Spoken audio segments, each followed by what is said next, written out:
Pour conclure sur Neymar, Ouais. la balle est dans le camp de Barcelone aujourd'hui. C'est soit Barcelone a l'argent pour le faire, même en incluant des joueurs, mais il faudra au moins 150 millions d'euros et des joueurs dans la balance. C'est quoi la rumeur?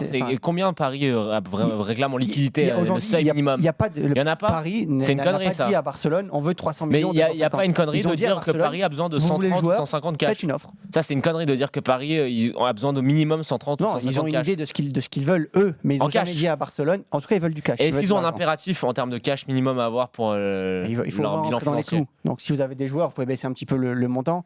Mais comme il y a un amortissement de transfert qui se fait, il l'a depuis 2 ans. C'est 130, c'est Le ça? transfert est à peu près. Mais je pense que moi, c'est mon avis perso, à moins de 150 millions d'euros, même avec un joueur dans la balance, il partira pas. Et aujourd'hui, en tout cas du côté du PSG, on se place du côté de, on gagne tout dans cette affaire, puisque Bien sûr. soit il part, on aura ramassé de l'argent, soit il reste. Et on se sera montré comme un club hyper fort vis-à-vis d'une star dans un milieu très concurrentiel.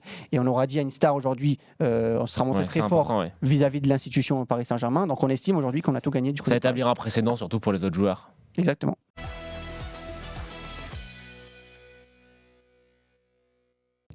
Ça pose beaucoup de questions cette affaire. Parce que alors Pourquoi effectivement, il avait pas vraiment sa place dans la rotation du Paris Saint-Germain, parce que je pense que c'est un joueur qui est en devenir, et puis là le Paris Saint-Germain a des objectifs qui sont trop élevés. Sans doute que dans, on va dire, les 2 tiers des clubs de Ligue 1, il avait sa place. Exactement. Mais ce qui est intéressant surtout, c'est de voir que le PSG cette année a déjà vendu Diaby, Wea, Nkunku.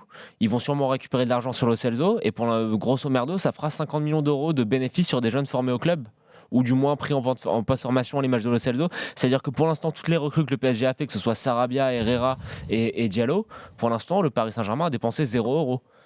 Et les années précédentes, le PSG vendait pour maximum aller entre 15 à 20 millions d'euros de bijoux de famille. On se rappelle l'année où ils avaient vendu, l'année dernière où ils avaient fait partir au Celtic, là j'ai oublié, enfin les 2 milieux de terrain là.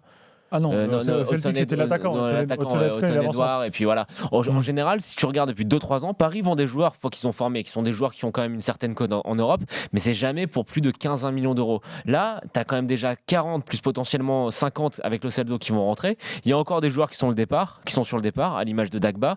Et c'est peut-être pas con de penser que le Paris Saint-Germain, pour renforcer son équipe première avec des joueurs qui sont pas forcément des stars, mais des joueurs de rotation, ils vont être capables de le faire avec Leonardo seulement en vendant des joueurs issus du centre de formation. Je trouve que c'est quand même à souligner, et que c'est quand même plutôt bien joué.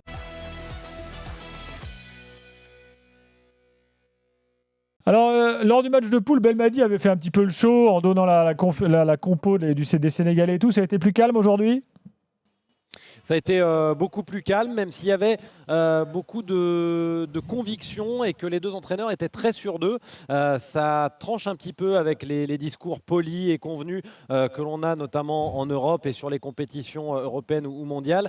Les 2 entraîneurs ont assuré que leur équipe pouvait largement l'emporter, à l'image par exemple de Djamel Belmadi, à qui on a demandé est-ce que vous pensez que votre équipe mérite de la gagner? Il a dit c'est pas à moi de le dire. On a la 2e meilleure défense, on a la meilleure attaque, on a un parcours sans faute. C'est pas moi qui le dis, ce sont les statistiques. Bref, il est très sûr de lui, Djamel Belmadi.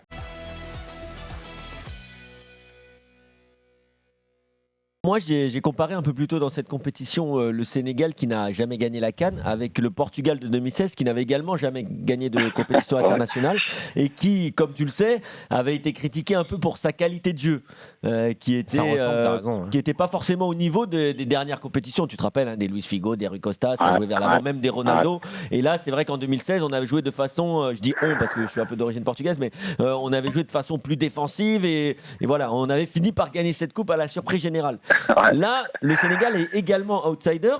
Et comme tu disais, je pense que Cissé, il s'est dit bon, on n'a jamais gagné une coupe. Souvent, on a joué de façon plus spectaculaire. Ça n'a pas vraiment marché. Là, on va jouer de façon un peu plus à la Deschamps. Mais on espère que le résultat soit au bout. Maintenant, je l'espère aussi pour lui parce que forcément, si, comme tu dis, il laisse un peu le ballon à l'Algérie ou c'est l'Algérie entre guillemets qui fait le spectacle, les supporters sénégalais pourraient avoir quand même un petit peu de regret après cette finale. Donc j'espère vraiment comme toi qu'ils vont se lâcher quoi.